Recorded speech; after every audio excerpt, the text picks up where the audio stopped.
मौत के बदले अपना होने वाला बच्चा मुझे दे पाओगी? तुम अपने होने वाले बच्चे को मुझे दे सकती हो?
समस्त परिवार की तरफ से होने वाले पापा को ढेर सारी बधाई इस नए रिश्ते से जोड़ने के लिए। थैंक्स। संसार वहीं तक है अपना परिवार, परिवार जहां तक साथ रहे।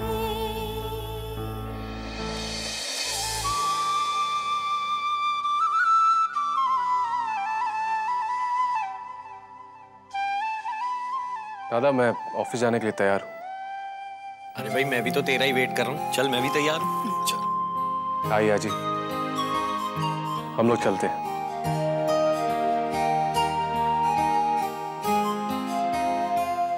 अब राधा, कल सन्नी शायद तुम्हारे कमरे में अपनी किताब भूल गया था। सुबह स्कूल जाते वक्त कह के गया है कि मैं वो किताब ढूंढ के रखूं। तुम प्लीज अपने कमरे में जाके देखो ना कि वो किताब वहां है या नहीं। मैं अभी देख कर आती हूँ।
सरप्राइज।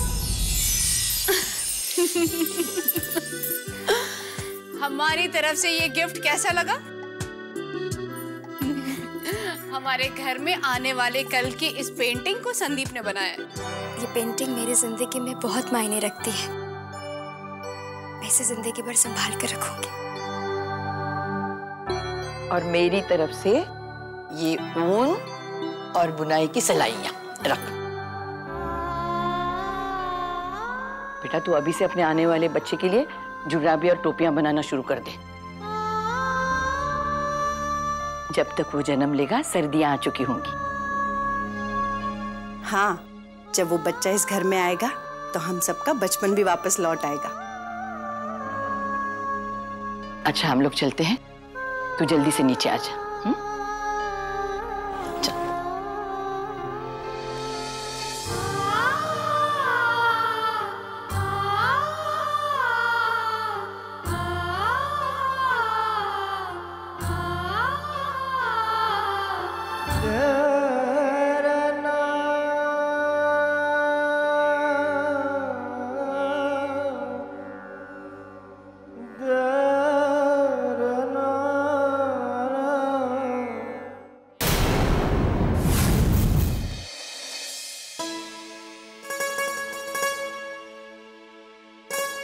ओए राधा, तू यहाँ क्या करने आ गई? आपको मदद करने आई हूँ पम्मी।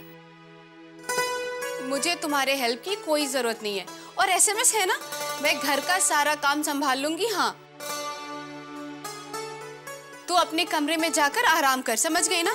जब तक बच्चा डिलीवरी नहीं हो जाता तब तक तू घर का कोई काम नहीं करेगी। और डिलीवरी तक ही क्यों, जब तक बच्चा 1 साल का नहीं हो जाता तुझे घर का कोई काम नहीं करना है ना दादी? क्या पता पम्मी, आने वाला वक्त मेरे बच्चे को 1 साल तक मेरी गोद में खेलने का मौका देगा भी या नहीं।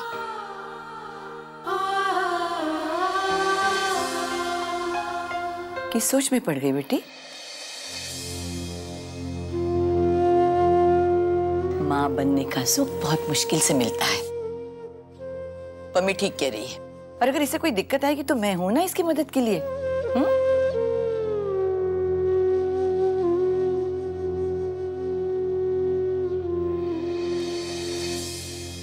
इस खबर ने हम सबों को बहुत खुश कर दिया है। अरे अविनाश तो पड़ोस में जाकर मिठाई भी बांट आया है। लीजिए, राधा आ गई, मैं उनकी बात कराती हूँ। हेलो आई, कैसी हैं? घर में सब कैसे हैं? बेटा, हम सब यहाँ बहुत खुश हैं। बेटा, मैं तो चाहती थी कि तुम्हारा पहला बच्चा यहाँ तुम्हारे मायके में हो, लेकिन तुम्हारी सास ने मुझसे वादा किया है कि बच्चे का नामकरण और उसका मुंडन संस्कार वो यहाँ पूना में करवाएंगे। मैं बहुत खुश हूँ बेटा, तूने हमें बहुत बड़ी खुशी दी है। अब तो बस इंतजार है कि कब वो नन्हा मुझे नानी कहकर पुकारेगा। आई मैं अभी रखती हूँ। ठीक है बेटा।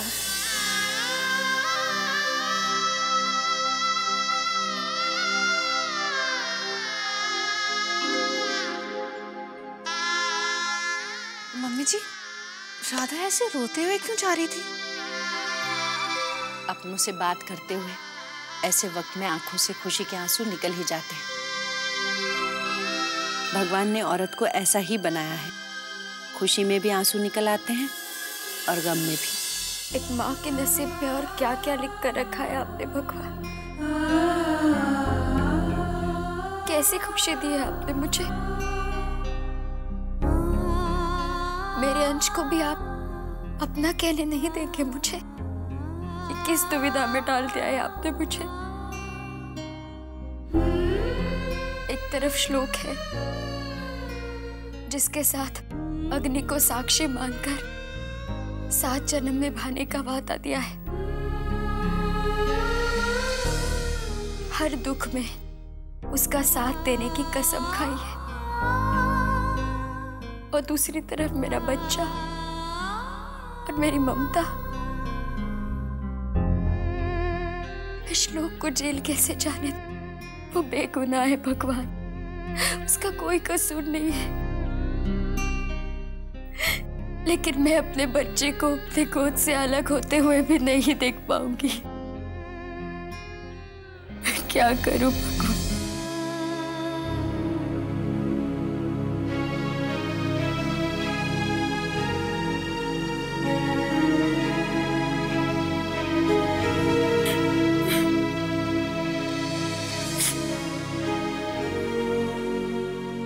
अरे तुम ऑफिस से इतने जल्दी आ गए?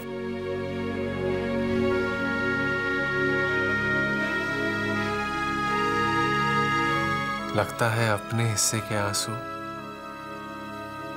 मैंने तुम्हें दे दिए।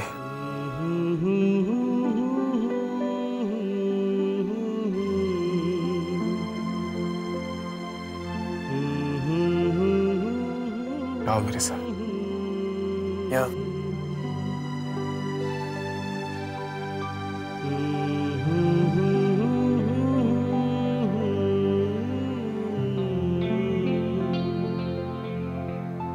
कहा था, तुम्ही ने मुझसे कहा था एक पति और पत्नी का रिश्ता सिर्फ सुख में साथ देने का नहीं होता।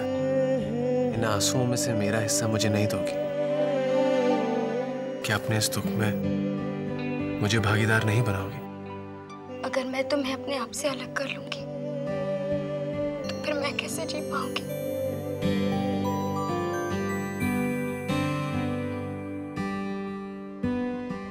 मैं सावित्री से मिलने गई थी।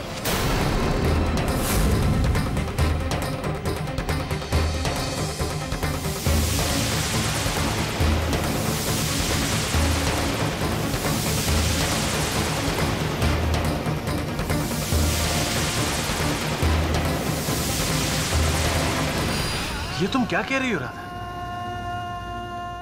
ये कहाँ का न्याय हुआ? ये तो उस होने वाले बच्चे के साथ भी अन्याय है जिसने अभी तक इस दुनिया में कदम तक नहीं रखा है। राधा तुम ऐसा सोच भी कैसे सकती? इस मामले में हमारे पास सोचने के लिए कोई रास्ता नहीं है। अगर हमने अपना बच्चा उसे नहीं दिया तो उसने धमकी दी है कि वो तुम्हें जेल में। तो मैं जेल जाने के लिए तैयार हूँ।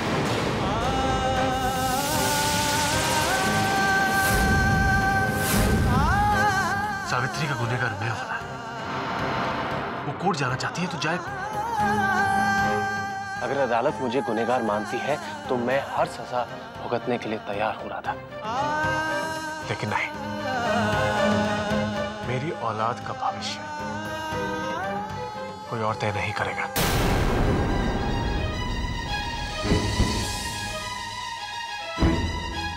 तुम समझते क्यों नहीं हो श्लोक? तुम्हारे एक्सीडेंट के गवाह हैं उसके पास। कोर्ट तुम्हारी सच्चाई नहीं सुनेगी। गवाहों के बयान पर वो अपना फैसला सुनाएगी। श्लोक, हमारा बच्चा सावित्री के पास पलेगा जरूर, लेकिन हम उससे वादा लेंगे कि हमारे बच्चे की पढ़ाई लिखाई, उसका पालन पोषण। तुम्हें लगता है ये सब आसान है? ये तुम्हें क्या हो गया है? क्या बातें कर रही हो तुम? कहने और करने में बहुत फर्क होता है राधा। क्या तुम अपनी औलाद को अपनी गोद से हटाकर किसी और की गोद में दे सकोगी?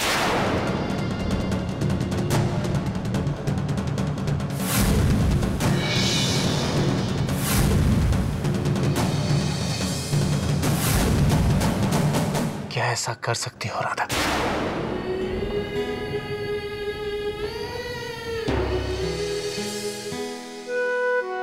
मैं जानती हूँ माँ की ममता का इससे बड़ा कोई इम्तिहान नहीं होता, लेकिन मैं क्या करूँ? कोई और रास्ता भी तो नहीं है।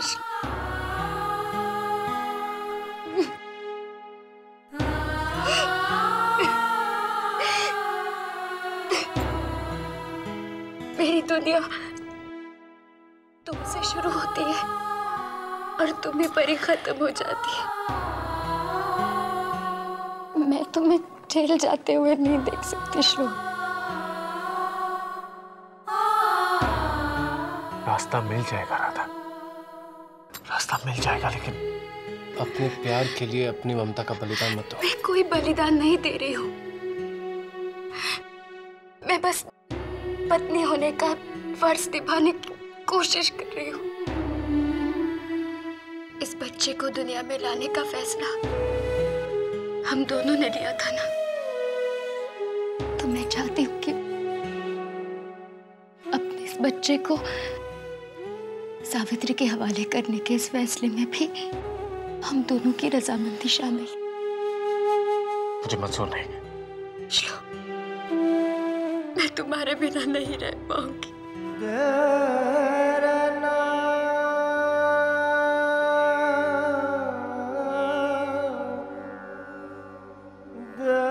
कभी नहीं सोचा था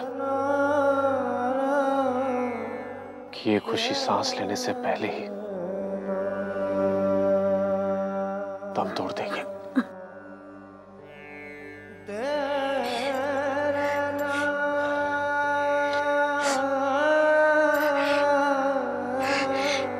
मैं सावित्री को फोन करती हूँ कि हमें उसकी शर्त मंजूर है। इस बच्चे के आने की खुशी में सब लोग दीवाने हैं। मेरा मायका, हमारा ये परिवार। इस हालात के बारे में और अपने फैसले के बारे में किसी को कुछ नहीं बताएंगे।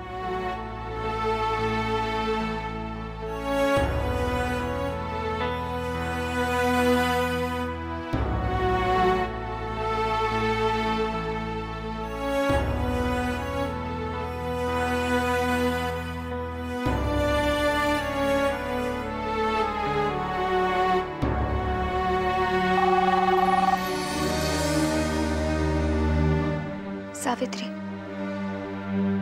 राधा बोल रही हूँ। हमें तुम्हारी शर्त मंजूर है।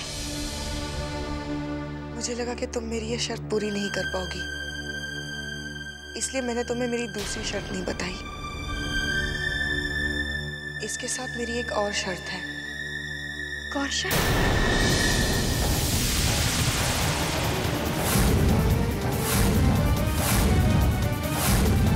कौन सी शर्त?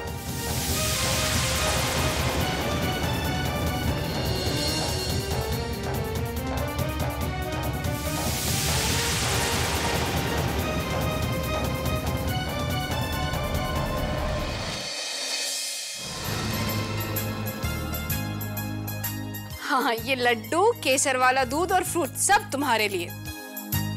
मम्मी, इतना सब कुछ मेरे लिए? सिर्फ तुम्हारे लिए नहीं, तुम्हारे होने वाले बच्चे के लिए भी। और अब बिना मुंह नाक बनाए तुम्हें सब फिनिश करना है, समझ गई ना? मैं तो कहती हूँ हमें लगे हाथ अभी से घर को ठीक कराने का काम भी शुरू करा देना चाहिए, है ना? मतलब ये कि आने वाले बच्चे के लिए हमें नए कमरे की जरूरत तो पड़ेगी ना। वैसे मैंने सब सोच लिया है। हम गेस्ट रूम में प्रिंसेस के लिए एक स्पेशल कमरा बनवा देंगे और स्वप्निल का कमरा तोड़ के राधा के बच्चे के लिए एक नया कमरा बना देंगे, है ना? मम्मी, तुमने थोड़ी सी आगे की बात सोच ली बेटी। अरे अभी प्रिंसेस अकेली रहने लायक नहीं हुई है, और फिर राधा और श्लोक के बच्चे को जन्म लेने में पूरे 7 महीने बाकी है। नहीं दादी जी, मेरे सोचने की नहीं, वक्त की स्पीड आजकल बहुत फास्ट हो गई है। देखते देखते राधा और श्लोक का बच्चा भी हमारे साथ डाइनिंग टेबल पर इसी तरह बैठा होगा और बोल रहा होगा, मुझे दूध नहीं पीना, मुझे तो पम्मी ताई के हाथों का पराठा खाना है। मम्मी, एक बात ध्यान रखना, अगर ये बच जाए ना तो कल लंच में मेरे लिए यही पैक करना तुम। अच्छा भाई, आप अभी तो खाओ। मैं देखती हूँ।